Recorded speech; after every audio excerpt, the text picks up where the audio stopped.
أعوذ بالله من الشيطان الرجيم بسم الله الرحمن الرحيم الحمد لله رب العالمين الرحمن الرحيم مالك يوم الدين إياك نعبد وإياك نستعين اهدنا الصراط المستقيم صراط الذين أنعمت عليهم غير المغضوب عليهم ولا الضالين آمين رب اشرح لي صدري ويسر لي أمري واحلل عقدة من لساني يفقهوا قولي واجعلني وزيرا من أهلي هارون أخي أشد به أزري وأشرك في أمري كي نسبحك كثيرا ونذكرك كثيرا إنك كنت بنا بصيرا ولا حول ولا قوة إلا بالله العلي العظيم وصل اللهم على محمد وعلى آله وأصحابه أجمعين والحمد لله رب العالمين.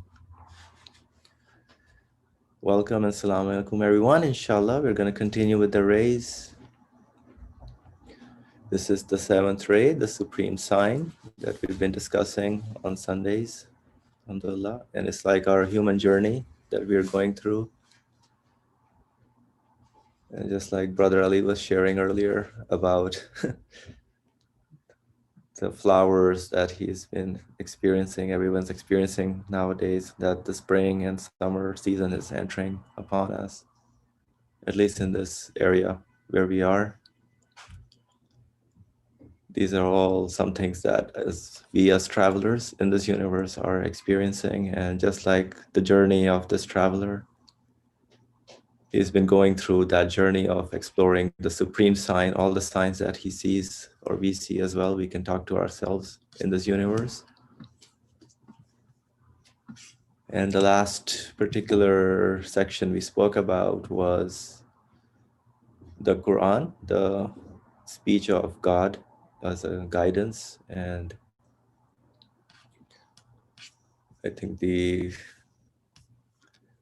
spoke about it in terms of, let me go a little bit back to see, we spoke about the different aspects of the Quran and how beneficial and how it talks to everyone in any age and any time. And the important part was, to realize that where does it, the speech, when it has come, from whom it has come, to whom, and for what purpose. Everybody can ask these questions when engaging with the Quran. Especially this month is the month of the Quran, as Ramadan is kind of traditionally mentioned about. So inshallah, that was last week's discussion. Just increase this a little bit.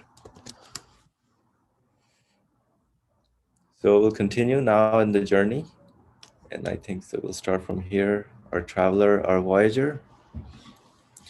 So our traveler, our voyager through life, knew now that faith is the most precious capital man can have.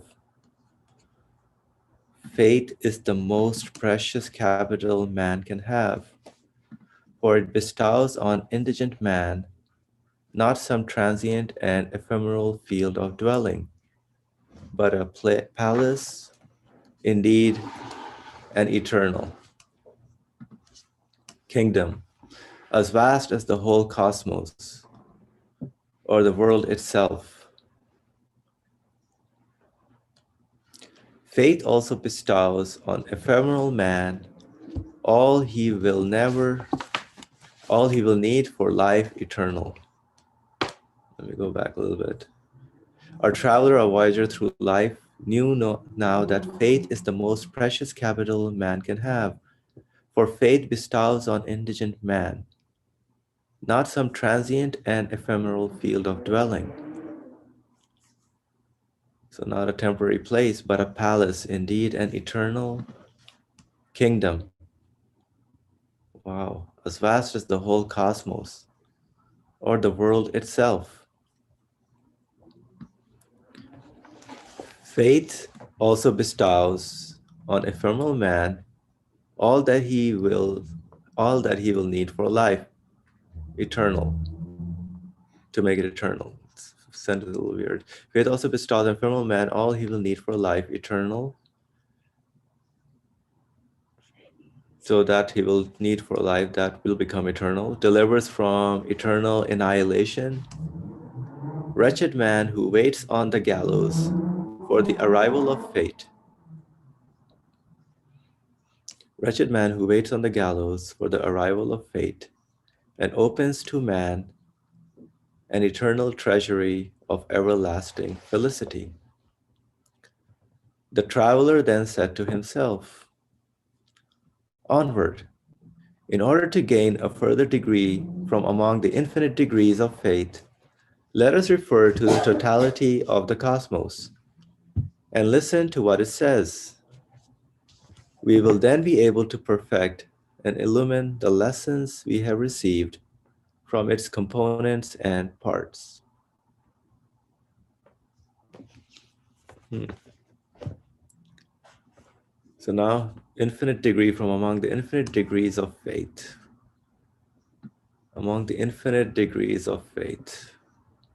So let us gain a further degree from among the infinite degrees of faith. So it's a beautiful journey. That's what belief and faith is. It doesn't stop. Continues while we have life here. Let us refer to the totality of the cosmos. So as a whole, so the universe as a whole, and listen to what the universe as a whole says. We will then be able to perfect and illumine the lessons we have received from its components and parts. Looking through the broad and comprehensive telescope he had taken from the Quran, he saw the cosmos to be so meaningful and well ordered that it took on the shape of an embodied book of the glorious one, an incarnate dominical Quran.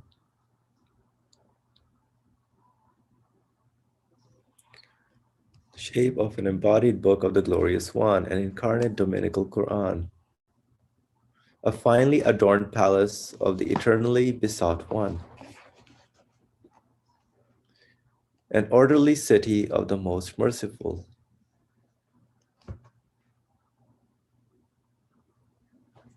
All the surahs, verses, and words of the book of the universe, even its very letters, chapters, divisions, pages, and lines, through their constant, meaningful effacement and reaffirmation, their wise changes and alternations gave unanimous expression to the existence and presence of the One who has knowledge of all things and power over all things, as the author of the book of a glorious inscriber, and a perfect scribe seeing all things in all things and knowing the relationship of all things with all things.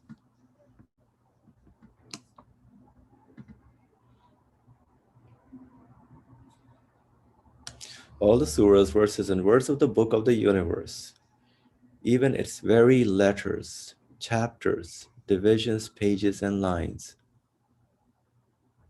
through their constant, meaningful effacement and reaffirmation, their wise changes and alternations, gave unanimous expression to the existence and presence of one who has knowledge of all things and power over all things, as the author of the book, of a glorious inscriber and a perfect scribe, seeing all things in all things, seeing all things in all things, and knowing the relationship of all things with all things.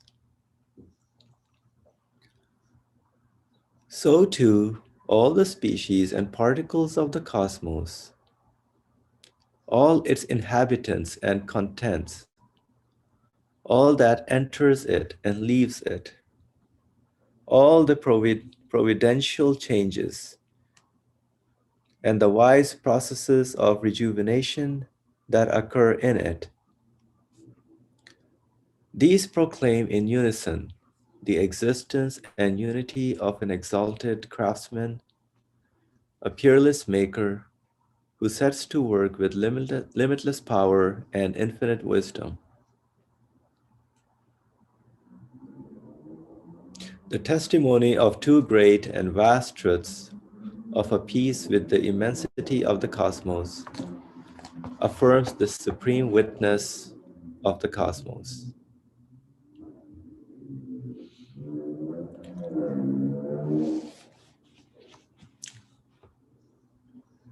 All right, so if anybody has anything to say, they can share their thoughts. So my takeaway so far is we've been journeying with the author together. So he started with the universe, and then he went into the realms of the scholars and the saints, and then the prophethood, and then he went to the Quran. And now he's going back to the cosmos, the universe. So this is like a back and forth journey, and his focus mainly is to how we can work on our belief, our faith. So the methodology is to refer back to between the universe and the Quran and my feelings as well. So he spoke about that as well. So there's a relationship that we can go back and forth between ourselves, the Quran, and the universe.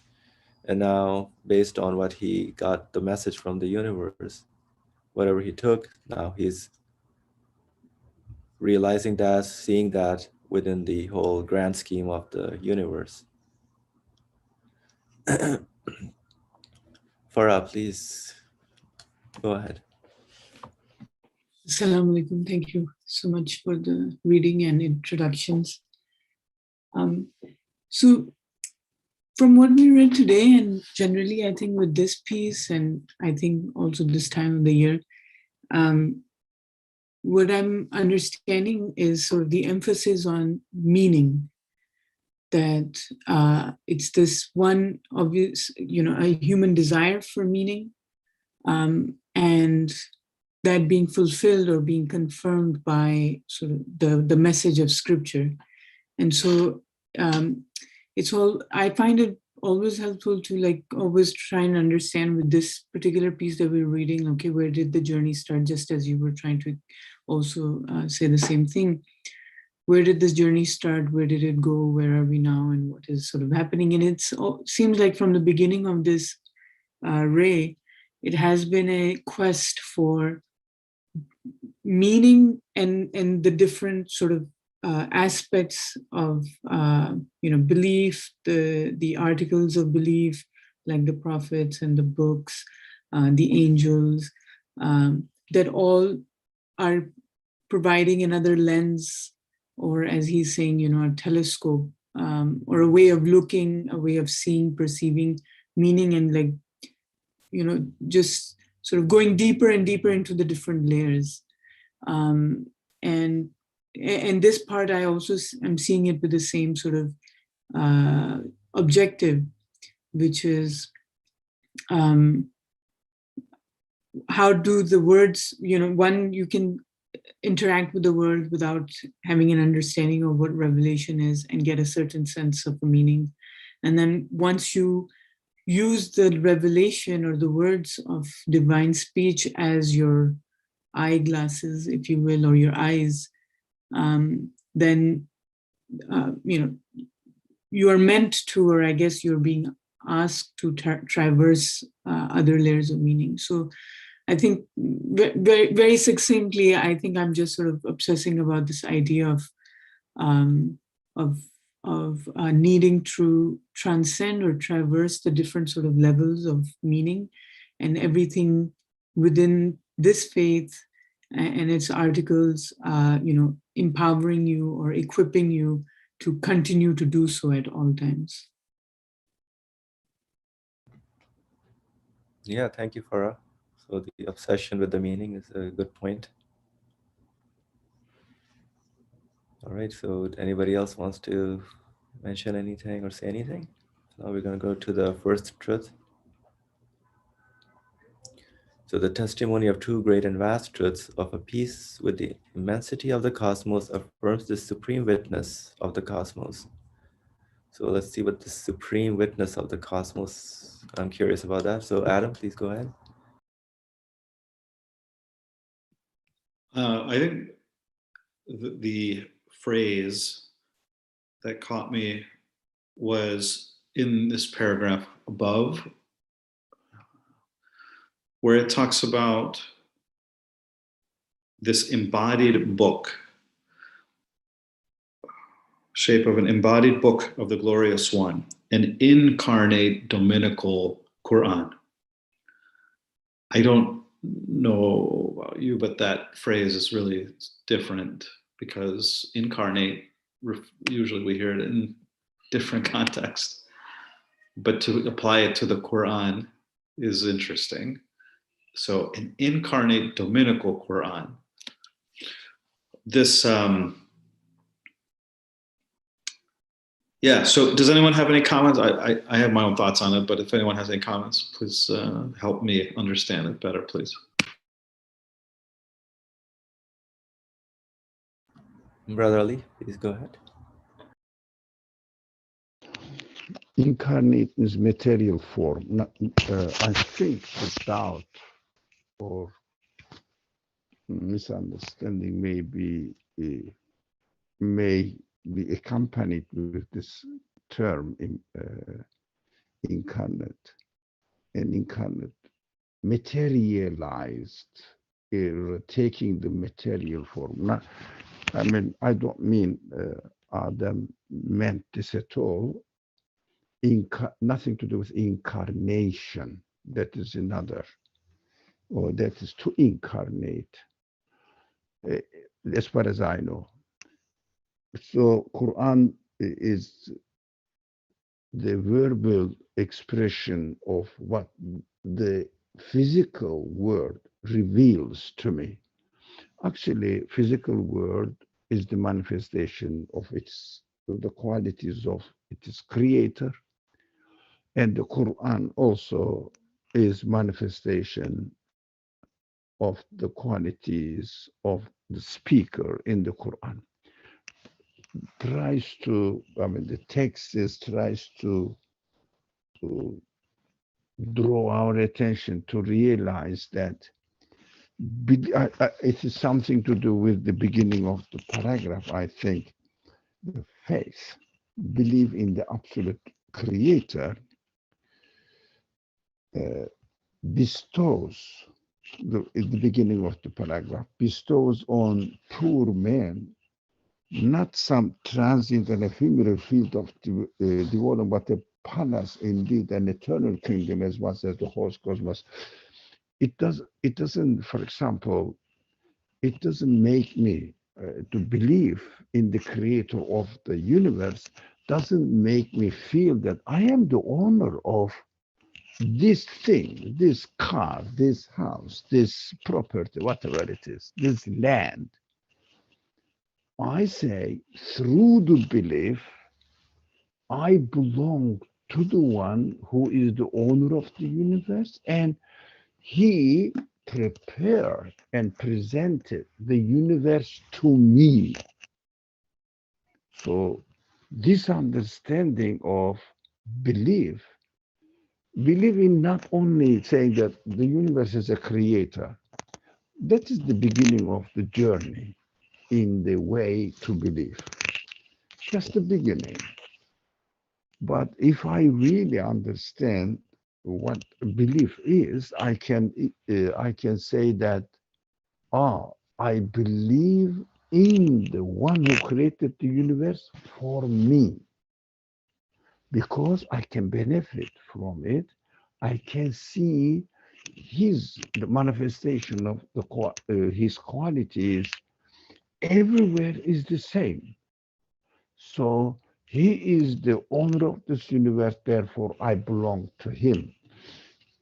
As a result, I understand that the purpose of the Quran is to teach me everything belongs to the Creator, and my expectations can only be fulfilled by the Creator of the universe, and my expectations are also endless, as the qualities manifested in the universe are endless, And the Quran introduced the Creator as the one who is the source of all qualities manifested in this world.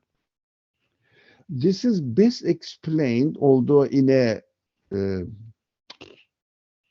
a bit, repetitive language, looks like it. The last language or last sentence of the how do you say, the paragraph before last paragraph. Oh, it's a long sentence. Okay, let's say one who has knowledge of all things and power over all things as the author of the book of a glorious inscriber and a perfect inscribe, or a perfect scribe, seeing all things in all things and knowing the relationship of all things with all things. At first, I said, what does it mean? Is it playing with the words and just messing up the meaning? No, no. It is very easy.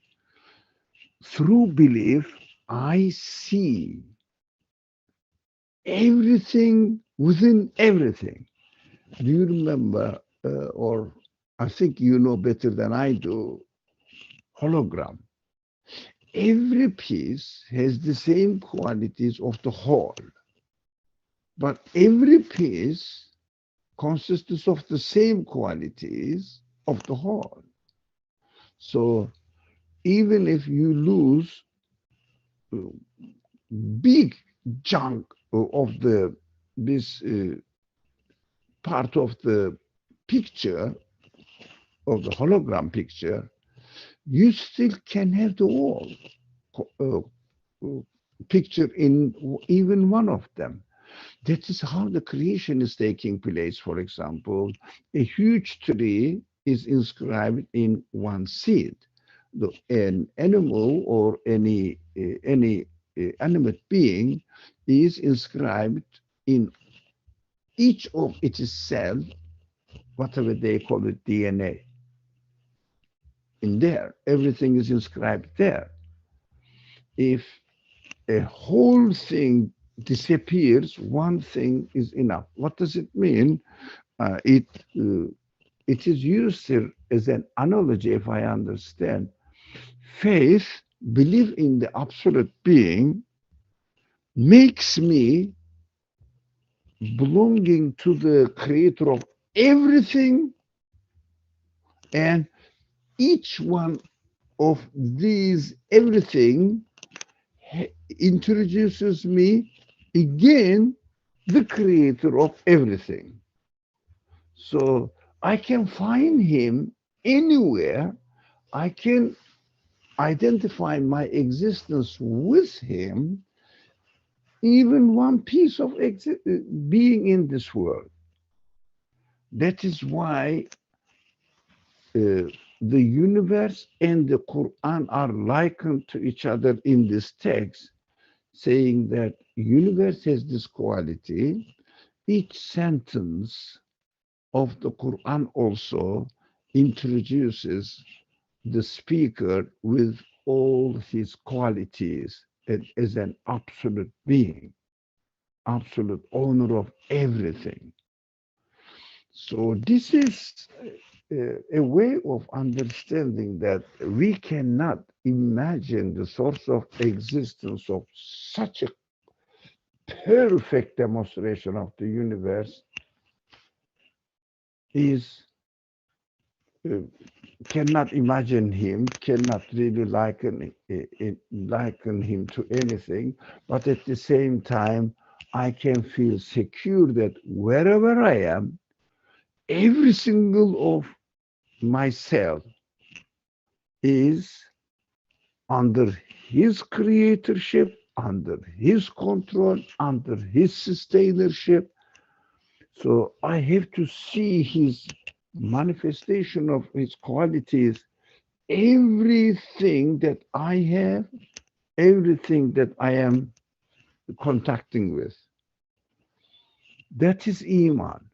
making the whole universe as a present for me. And I don't have to go to the galaxies or somewhere in order to understand how awesome this creator is, how absolute this creator is. One single being is enough to communicate with this absolute creator. For me, makes my life so easy. That is the relationship between all this belief, and the belief makes me gain all the universe at the same time, and the Quran and the relationship within the with this material, as I call it, material uh, existence of the universe, and my interaction with the absolute being through each and everything in the universe. They are all interrelated, interconnected with each other. The universe cannot be separated. Human beings cannot be separated, divided. We have to see everything as it is, inshallah, through belief. Assalamu alaikum. Inshallah. Thank you, Brother Ali. Adam, would you like to continue? Oh, no, I'm sorry. But since you offered me the mic, I just want to ask Brother Ali to help with one thing. I can see the points you made regarding the universe, but what I want more understanding about is the verses of the Quran, how the Quran, because if I understand correctly, this section is talking about how the Quran is teaching this. Give me 1 second, let me finish that off. So, how the Quran is teaching this, like for example, it says in the sentence, all the surahs, verses, and words of that book of the universe, even its very letters, chapters, and divisions and lines. I'm sorry, is it here or somewhere else? But I thought it was trying to. So this seems to be talking about the universe, like you said. But I thought it was giving some analysis of how the Quran is also teaching this. I don't know if my question makes sense, but what you just said, everything you said, is there a parallel between this and understanding this in its same form or pattern in the Quran? Sorry. Yeah, I think you answered whatever your concern is. There's a parallel, both as we kind of experience it in the universe and when we read the verses of the Quran and we interpret those verses full of meanings that at least we can get from them. Everybody gets their own share of it at different levels of understanding, of their comprehension. Same thing when you look at a flower or anything, everybody gets according to their capacity, how much they've developed. But you cannot deny that there is no meaning. So as Farah had said earlier, everything is so meaningful and well ordered. Just like, you would take like a book is meaningful and well ordered. So the universe also speaks to the same in line with that. And he even says, goes further to like an orderly city of the most merciful, because you would see like cities are so structured and organized with the roadways and services that they provide, everything, everyone, every being in the universe, just like versus a rural area. And so the city, they say, has much more facilities than a farm or a rural area.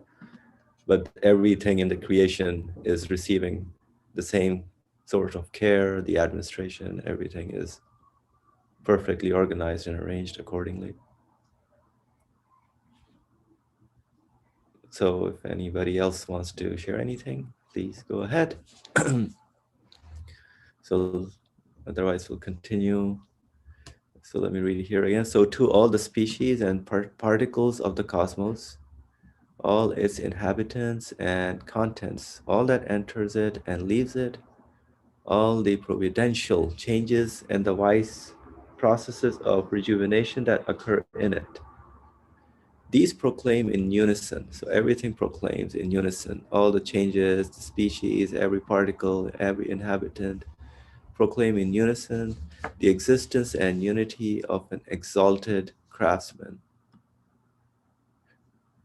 a peerless maker who sets to work with limitless power and infinite wisdom. All right, so before we go to the two great and vast, I see Brother Ali's hand is up. So Brother Ali, please go ahead. I think Adam is asking, there's a universe, the material existence out there, demonstrates that each being, in order to come into existence, it is source of existence. Each being has the quality of manifesting only the absolutely powerful one can bring me into existence. Now, as far as my location is concerned, only the absolute one, absolute knowledge can give me this perfect position in the creation of the whole universe. It is much easier to understand this whole wholeness in the creation, but it is not that easy to understand the all qualities of the Creator is manifested in each of the sentences of the Quran. Yeah, it seems to be, how can I generalize it? I mean, especially when we say that the Quran is the speech of the Creator of the universe, we have to understand that whatever is stated in the Quran necessitates the other qualities of the Creator in order to make it as absolute manifestation of that particular content of the Quran. Of course, this is difficult. Why? Because our mind says, for example, when I read one verse, one consists of one word, Ar-Rahman. It is a sentence in the Quran. What does it mean, according to the Arabic? Rule Ar-Rahman means Huwa Ar-Rahman. Is the simplest translation is the merciful. He is the merciful one. Well, there's some more mercy is mentioned here. Where are the other qualities? Oh, if a mercy manifests itself without absolute power, it cannot be mercy. Without absolute knowledge, it cannot be absolute mercy. So goes on, without absolute wisdom, it cannot be absolute mercy. Lacking something. It comes from the definition of the Quran that we should understand that the absolute being is introducing himself to me. So absolute being must be sought after, looked for within the meaning of each sentence, and needs to be generalized in order to be the speech of the Creator of the universe, who is absolute. Infinite being. If it is not understood as the speech of the Creator, who is infinite in his essence, then we reduce the language of the Quran to any ordinary person's speech. Then this is not the Quran. For example, it's very simple. Adam asked this question. While he's asking the question, there was at the background some noise. One of his children is speaking. Of course, we didn't pay attention to the children's speech. We paid attention to Adam. Likewise, an authority is speaking. We need to understand the language used by the authority within the capacity of the person's authority. A child's speech has the capacity of his authority. What is that? For example, let's say, Daddy, I want to play with you. Or why don't you pay attention to me? This is the most repeated behavior of the children. So keep yourself busy with me. Every child wants that. Beautiful. Now they are really preparing themselves to understand that the child needs a one who is always present in his life, which is a perfect capacity. He is always present in his life, in her life. Now he exercises this with the authority symbolized by mother and father. So they want the authority to be with them, to be present in their life. It's a perfect feeling. We cannot blame it. We shouldn't really kill it by not responding their demand. Not always, of course, but when it is necessary. So we have to understand the authority must be present in the meaning of the sentence that we read in the Quran, whatever it says. Even something, whatever, room, finish, one word. The Byzantines were defeated. Where is the authority? Where are the qualities?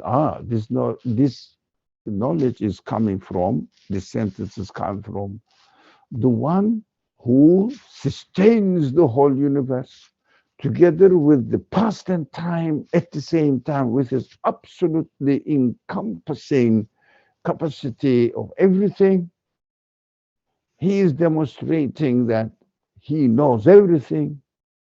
In order to have this knowledge, he must be the source of existence of everything. Therefore, his power must be also infinite, encompass everything. His wisdom, his will, his his judgment, his order must be present everywhere at the same time. What does it mean? Depends on my understanding of the capacity of the speaker in the Quran. I have to understand the verses accordingly. Otherwise, I would understand the verses of the Quran as a speech of a person. Then, of course, if I say an atom exists by itself, on itself, then I cannot see the absolute power in it, because I am just concentrating the atom only and seeing which kind of qualities it has. I don't see it unless I locate the atom within the context of the whole universe. Then I can see that it really includes in it all the capacities manifested in the other parts of the universe. depending on my perspective, depending on my, the word I missed it, my perception of the atom, how I see it. That is why the materialist scientists cannot see the universal qualities in each of the created beings, either in the macro world or the micro world. They don't see it because they limit the field of their study, because they study for the practical purposes, to do something, to find out what is going on in that particular thing, not in order to understand or comprehend the source of existence of that thing. So what can be the source of existence of that thing?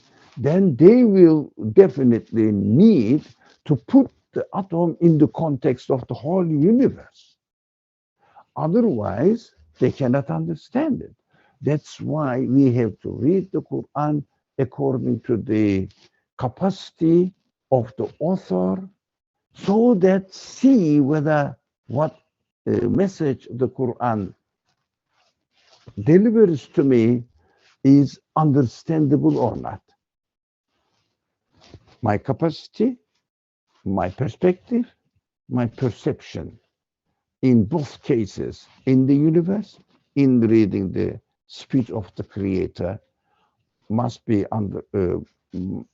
interrelated to each other. That's why there must be a connection between the universe and the speech of God.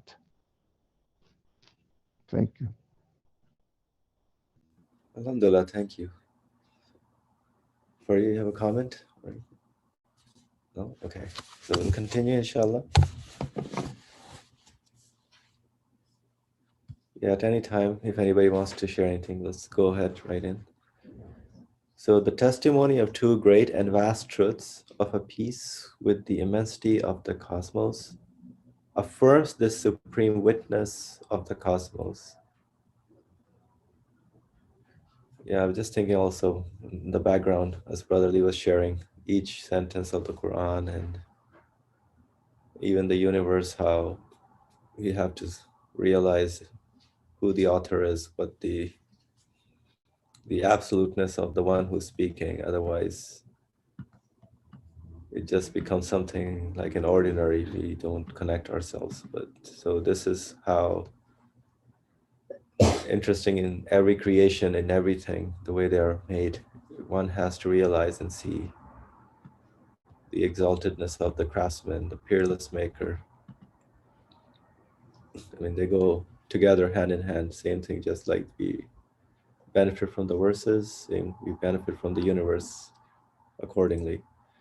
So the first truth, these are the truths of createdness and contingency, established with countless proofs by the gifted scholars of the principles of religion and the science of theology, as well as the sages of Islam. They said that since change and mutation are to be observed in the world and all things, the world must be ephemeral and created. Yeah, so since there is change and mutation is also change, are to be observed in the world and all things, the world must be ephemeral and created. So the change shows that somebody is making that change, or there is the state that one was in is no longer in the same state, so it changed its state. There's a change that happened, so it couldn't keep that state. So it is something transient, that state. The prior state shows that it was transient. So it cannot be uncreated. Must be ephemeral and created, it cannot be uncreated. If it is created, then there must be a maker who created it. And if there is no cause to be found in the essence of a thing, and if there is no cause to be found in the essence of a thing, either for its being or for its non-being, so that these two are equally possible, that thing cannot be necessary and eternal. Okay, I didn't get the last sentence. And if there is no cause to be found in the essence of a thing, okay, so within the thing, can there you find anything that gives existence? Essence of a thing, either for its being or for its non-being, or even to take it out from one state to the other, change it. So that these two are equally possible. That thing cannot be necessary and eternal. So that thing cannot be, if there's a case like that, then that thing cannot be necessary and eternal. It cannot be eternal.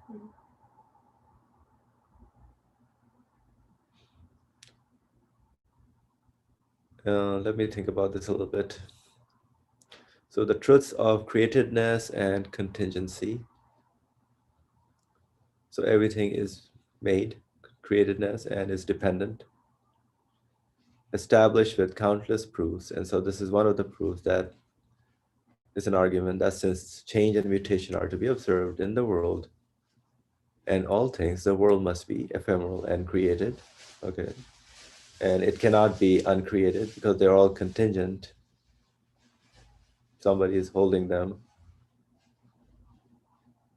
So whatever happens to them is based on whoever is holding their reign, whatever the source they're contingent to. If it is created, then there must be a maker. Sounds good. Who created it? And if there is no cause to be found in the essence of a thing, either for its being or for its non-being, so that these two are equally possible, that thing cannot be necessary and eternal. So if there's no cause to be found in the essence of a thing, either for its being, so how does that necessitate something being necessary? Because nothing is necessary. Anything that is created is just a favor. It's not necessary. That thing cannot be necessary and eternal.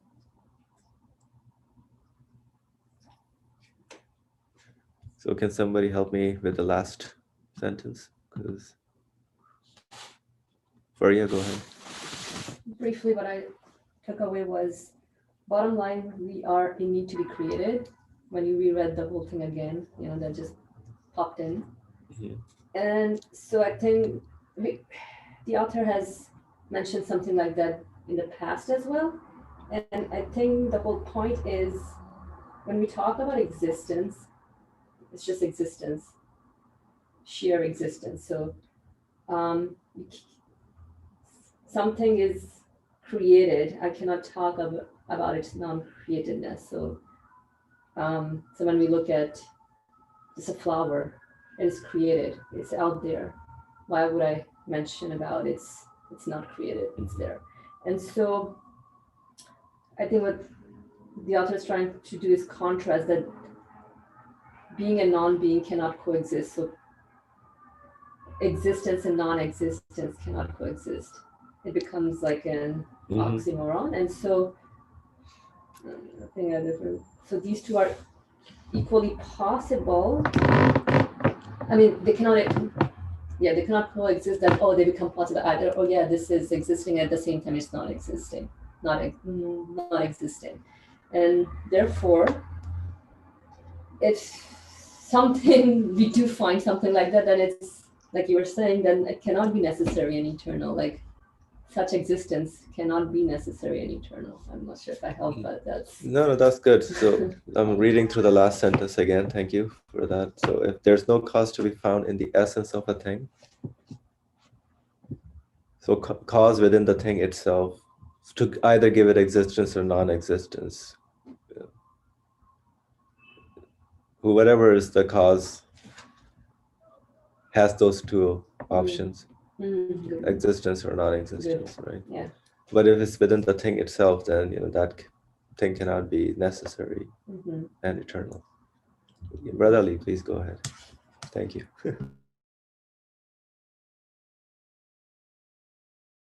In these discussions, we keep repeating one thing. If something is changing, this is change and mutation. I mean, mutation, what does it mean? In the original language is تغير and تبدل. Now, whatever they are, if something is changing its position from, for example, now I am changing, and also my change is, I have to be very careful about two things. I can change space-wise, and also I am changing time-wise in both coordinates. Space-wise, I can move from here to the other room. While I am moving from this room to the other room, I am becoming older. I am aging. Do you see the two kinds of change?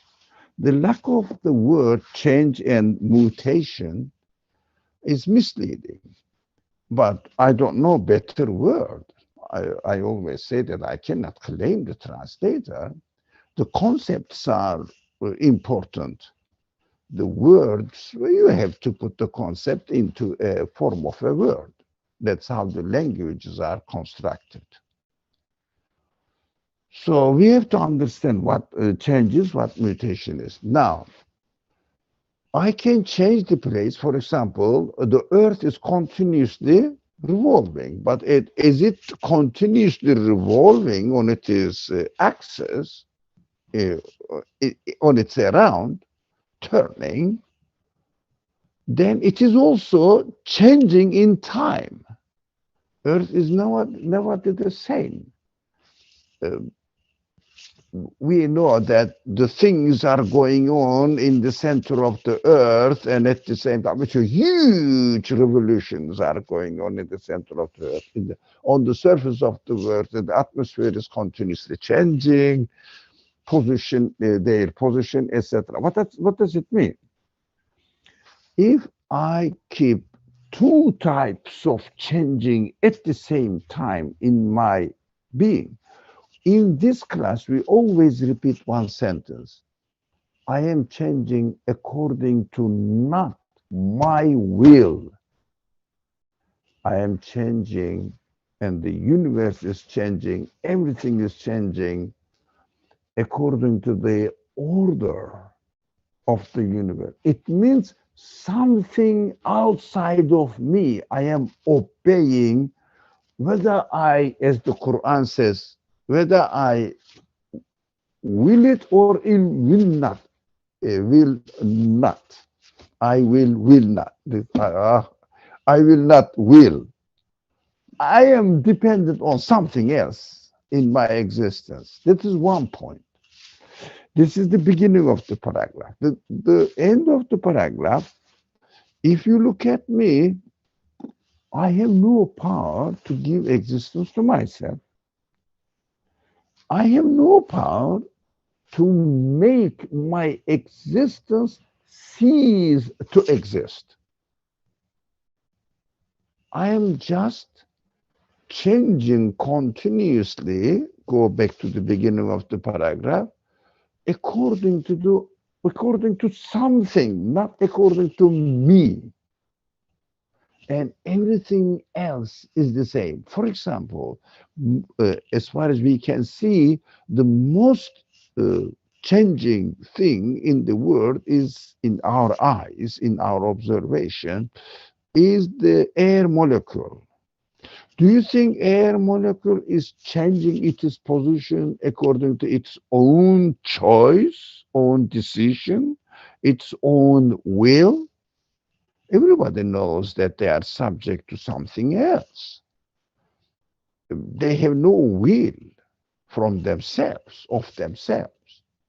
Everybody knows that even the materialists cannot say that they do it according to their own choice.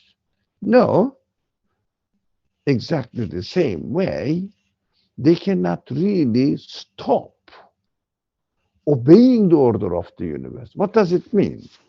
Their existence is dependent. Their existence is dependent. That is called in the classical scholarship hudus. Yeah, their existence is hudus. It means they need something else to exist. I think it is clear. They need something else to exist, to be present in existence. Now, that's one point. Another point is contingency. My existence is not essential to my being. I am, for example, I was born as a baby not because my essence required it, just I was brought into existence by following the order. No, so my existence is contingent, not essential to me. Contingent means dependent on something else. That's what I understand from contingent. Not essential. I mean, the best way of explaining contingent is not essential to me. In order to deny this reality, materialist people, although having no evidence for it, had to claim that matter is eternal by itself.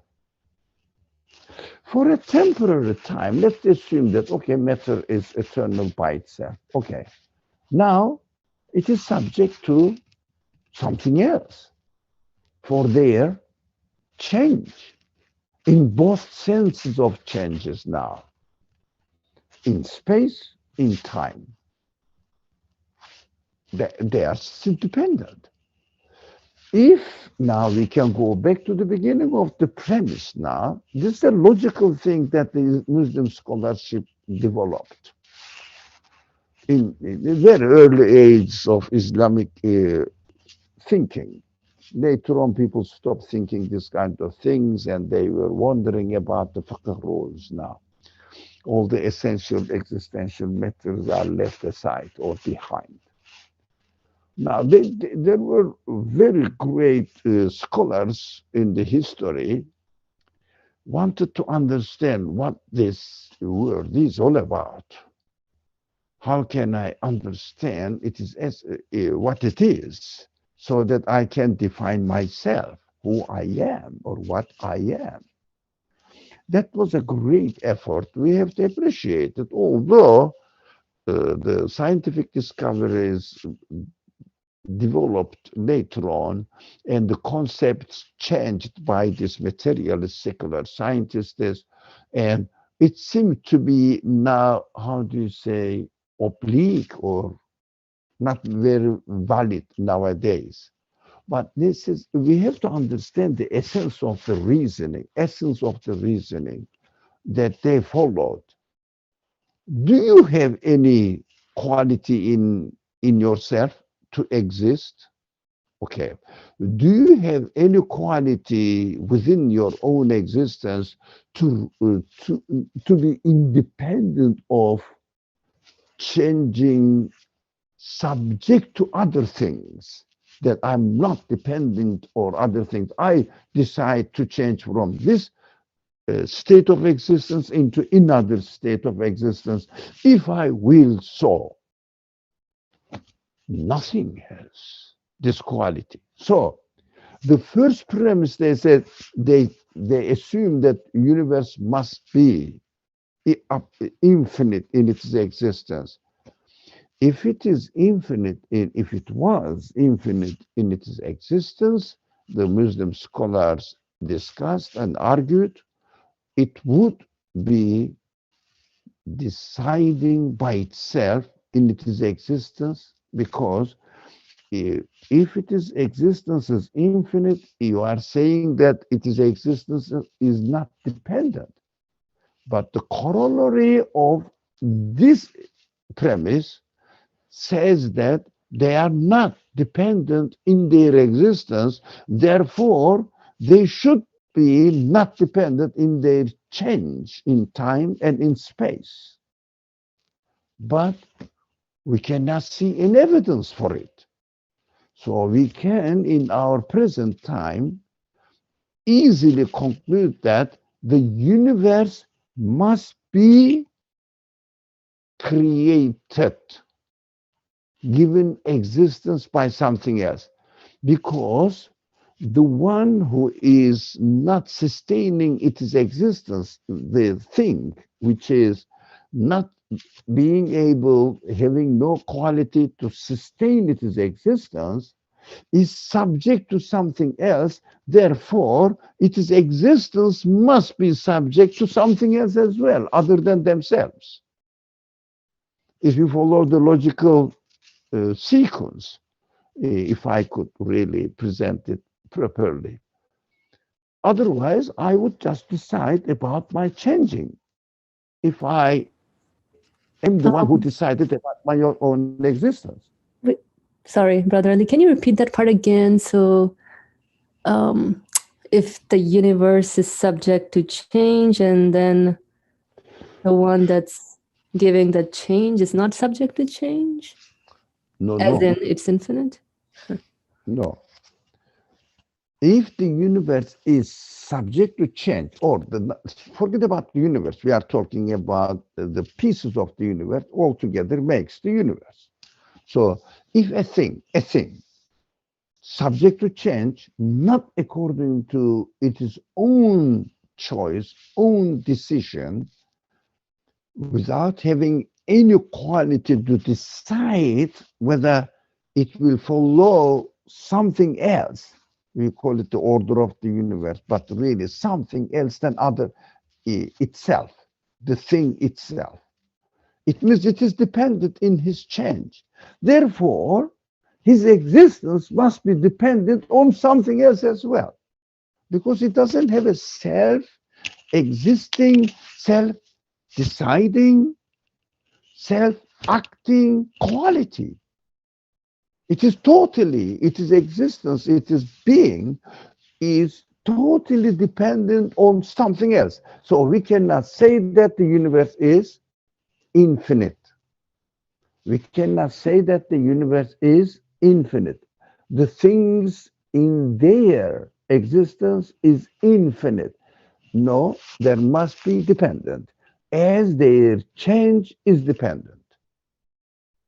Do you see the relationship? Because if I exist infinitely by myself, if I'm not dependent, I shouldn't turn into a dependent being in my changing, because I am not changing. Something else is changing me.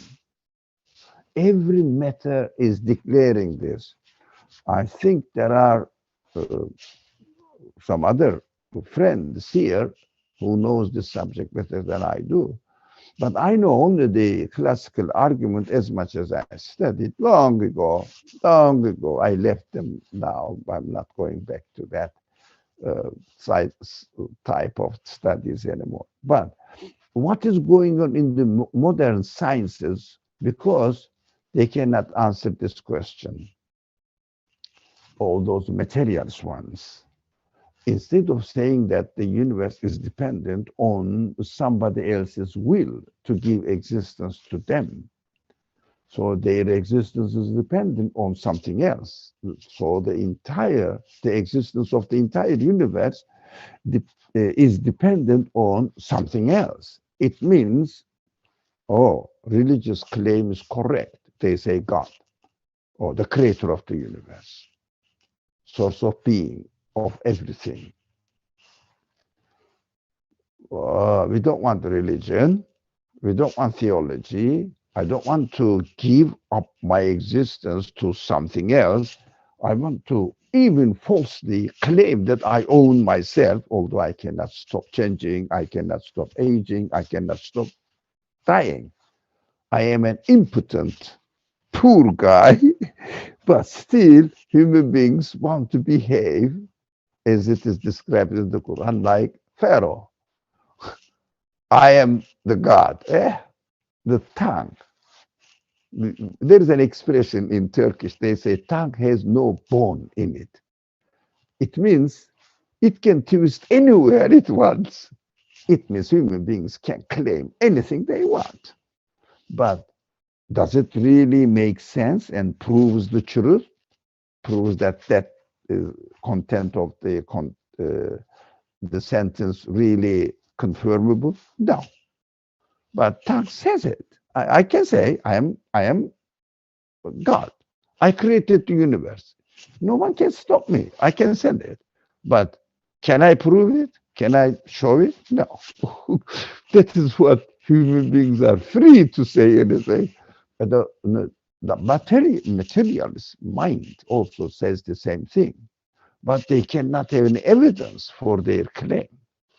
The modern science says because they don't have any answer to this very fundamental matter, they don't want to admit that they are created by something else, which is called God, because something else means not the universe, means the source of existence of the universe, and the common language for it, God. So they don't want to submit to it. What they say, science is not talking about philosophy and theology. We are busy with the things themselves. This is a trick. Why is it a trick?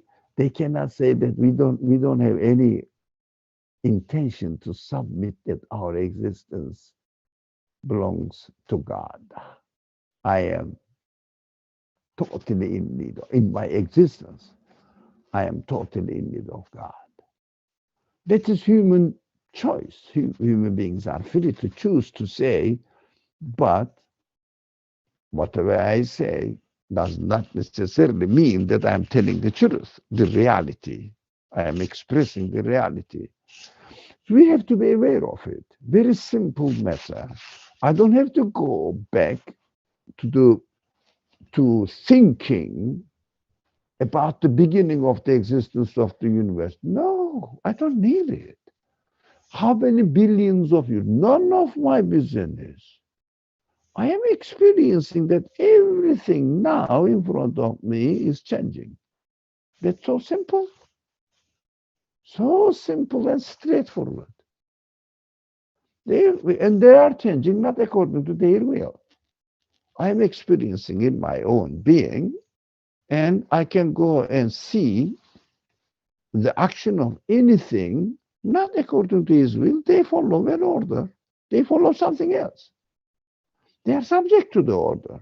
That's a very essential point that we have to keep in mind always. I think that is a lot. Thank you. Alhamdulillah, thank you. So I don't think there's anybody claiming that the universe is eternal these days now. One thing. I don't know, Osman, do you want to say anything on that? Or maybe Suhail? Yes, maybe I can comment. This argument that we, at least of this section that we went through, and what Brother Ali said is really, it's very simple in its nature, but it really makes a lot of sense, at least to me. I feel it's really very fine points in it, but it's really very fundamental in terms of how we understand at least the argument for the createdness. Like nobody says that the universe is eternal. That's a true statement. What people usually so the only thing that most people agree on, at least from the materialistic science view, is that the universe is not static. It's changing, and that's the only thing that we are sure of. Everything else is essentially not established, or at least there is a lot of essentially disagreement about how things happen. But the only thing that everyone agrees on is that the universe is not static. It's continuously changing.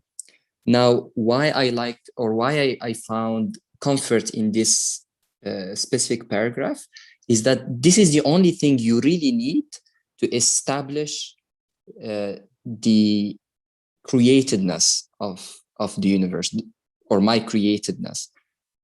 Because I'm just repeating here what Brother Ali said, but kind of internalizing it for myself, is that if we all agree that change is a fundamental property of this universe, and that everything does not do this change or affect this change according to itself, according to its to its will, then it is subject to a will. Then it is subject to an order.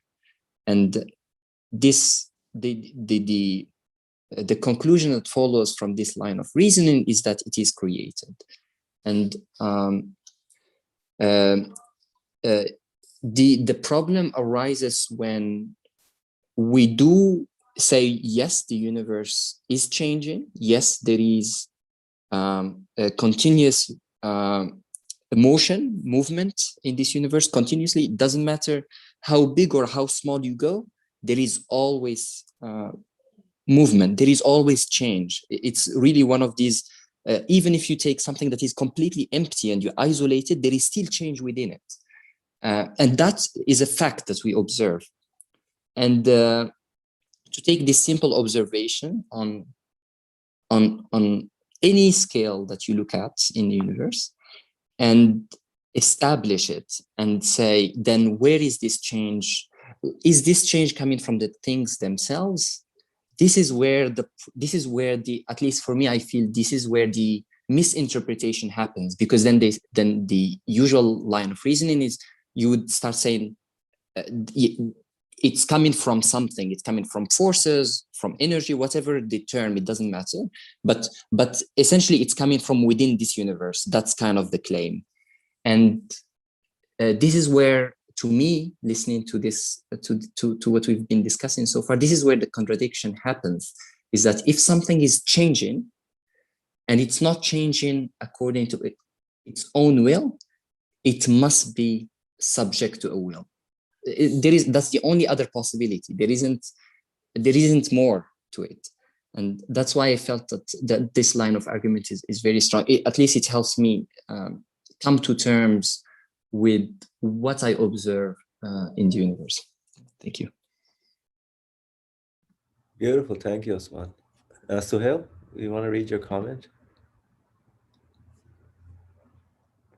So Suhail is saying, yeah, go ahead, Suhail.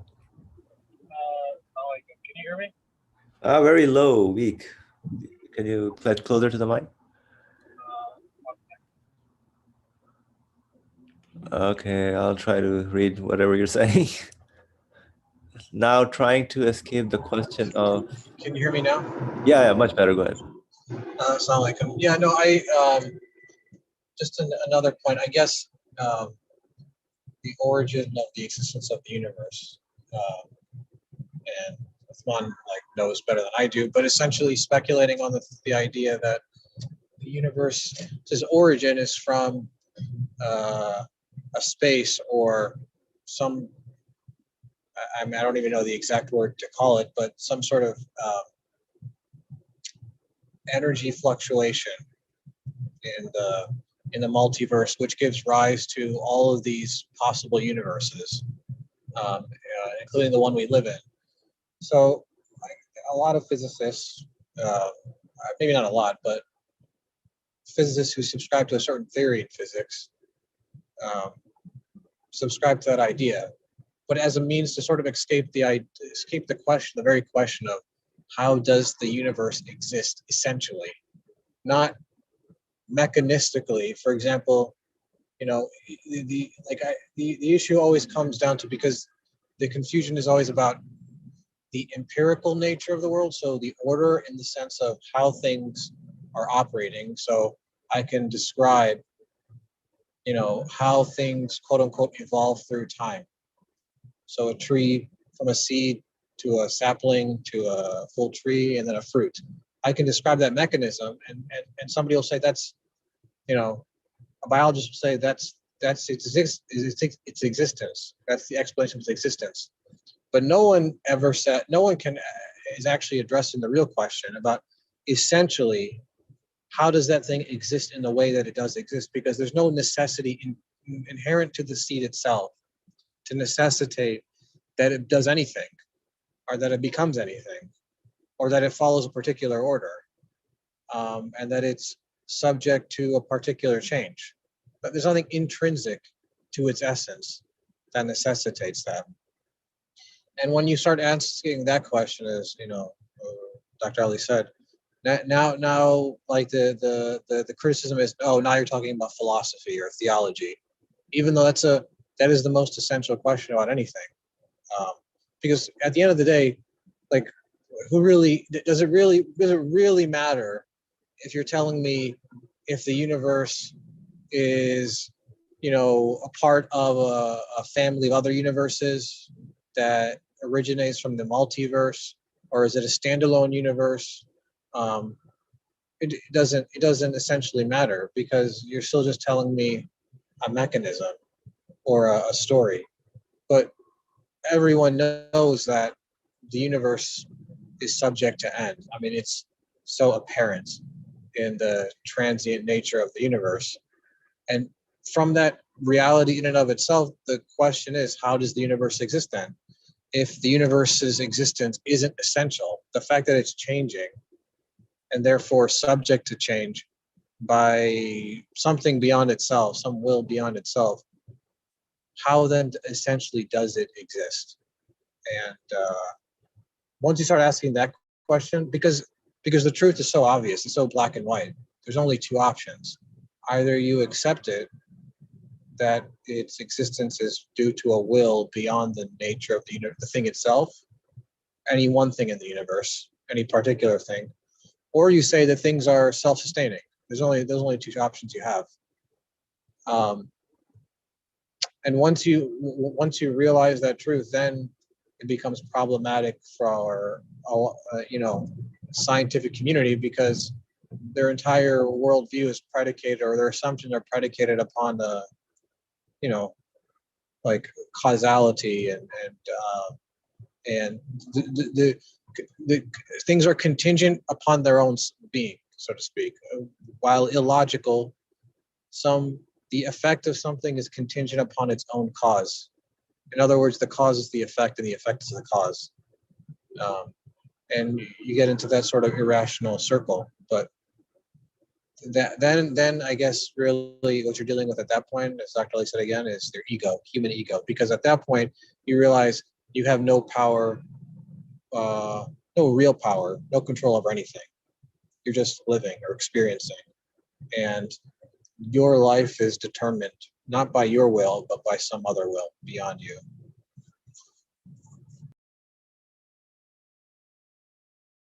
Yep, thank you, Sohail, for sharing that. So it all starts from observing the change and mutation that we see in the universe. And all these conclusions can be understood from that change. Like, how is that change happening? Wondering about that. And thank you for pointing out about all the different arguments that are coming in. If anybody else wants to share anything, any of our dear friends here.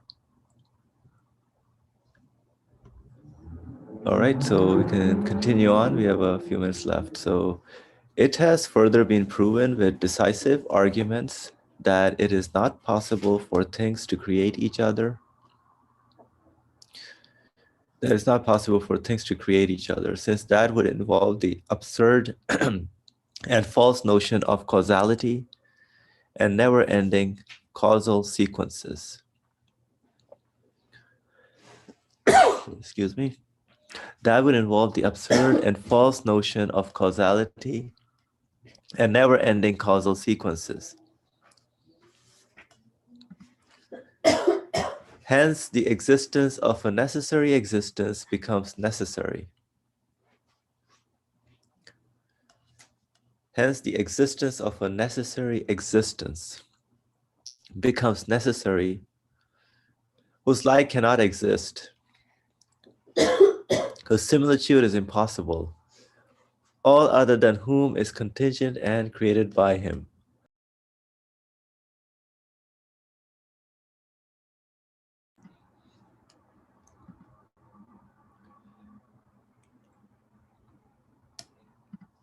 All right, so causality and never-ending causal sequences.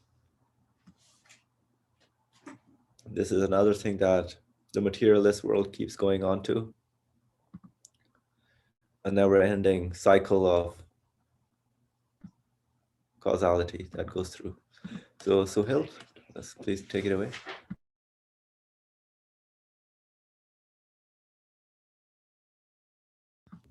I think it's a very important thing that Ali Member said. Observing your experience now, or making an observation of your experience within the universe right now, or any one thing. Because, you know, like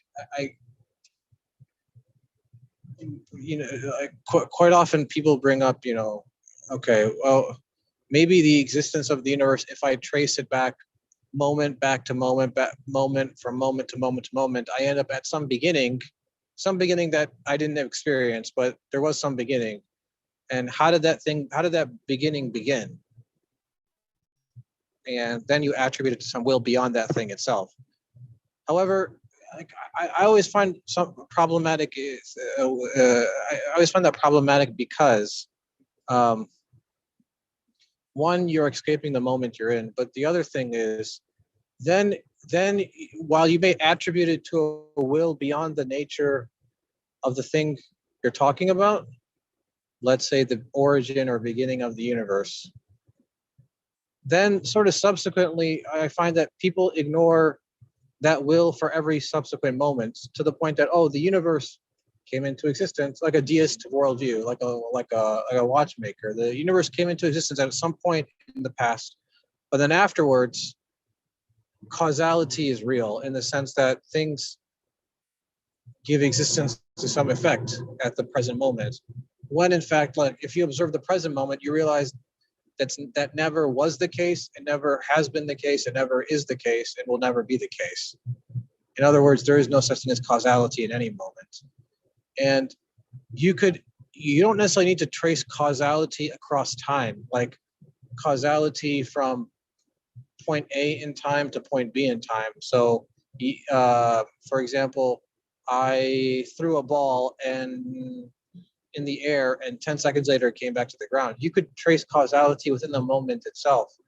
You could say, for example, okay, I have a seed in the moment, and that seed is connected to the ground, the earth, and that earth is connected, the soil is connected to other sort of nutrients, and it has a connection to water, and it has a connection to sun. So I'm like tracing out all of these interrelationships, but I can, in that one particular moment, but I can't find one origin in that whole entire web.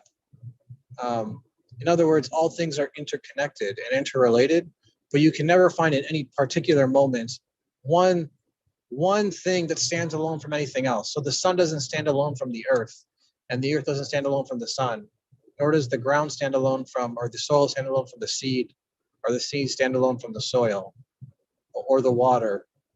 So there's no, in other words, you can talk about an infinite regress across time, but you can talk about an infinite regress within the moment itself, if that makes sense.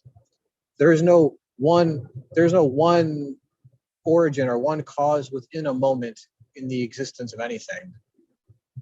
Just like, in my body or my own being, all my sort of cells and organs are interconnected. They can't be disentangled. There can't be one cell or one organ that says I have dominion over every other organ. For example, especially in medicine, people say, oh, well, the brain does things, or brain does that. Well, if the brain were so powerful, if it's the origin, why is it, if you take away the heart, the brain ceases to function, for example? Or if you take away your lungs, or you deprive somebody of oxygen, the heart and the brain become dead, essentially. or there's no life, apparent life, or your liver, or your kidneys, or and any such organ, or your skin, and people don't think, I guess, in that sort of deep term. They just sort of freely and simply just say, oh, well, it's your brain. But there's no causality in the moment within the brain, and you can't find in the moment that your brain is independent, let's say, of your heart or your lungs or your liver or your kidneys, or your eyes, for example, or your mouth. I mean, they're all things are interconnected, and so there's even an infinite regress within the moment itself. There's no singular cause in a moment.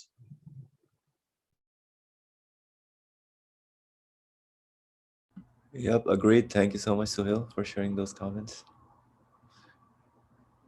All right, so we are at time. If anybody has any final comments. Did you catch the last part? Yep. No single cause. What does that mean? Like, Yeah, single cause is the necessary existent one, and either you do have that or you have infinite regress that goes on. Okay, so there is a single cause, like even though everything is No, there must be. It's not there is, yeah.